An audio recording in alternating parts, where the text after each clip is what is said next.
bliver nødt til at tage væk i et stykke tid. Og så den her nøgle. Den skal du spise. Nogle gange så skal du man skal færdig først.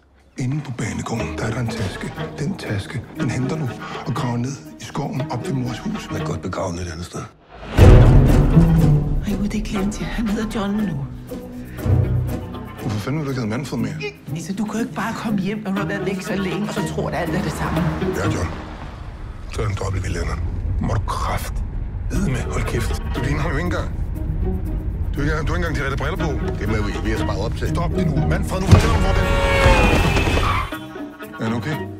Det er kun overfladiske skam. Man kan så ikke tage med hjem. Hvis du sniger 500 mand ned i lommen på mig, så kan du bare tage ham. Dissociativ identitetsforstyrrelse.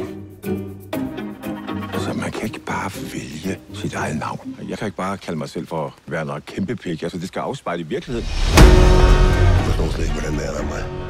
Folk kan virkelig godt lide mig. Fordi du, John.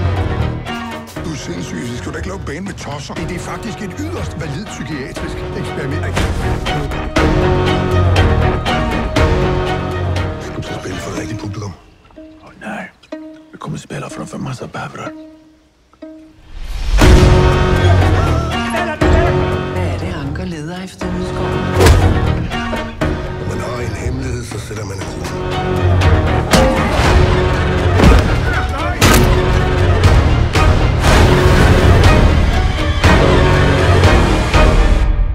Lothar, svara mig ärligt nu.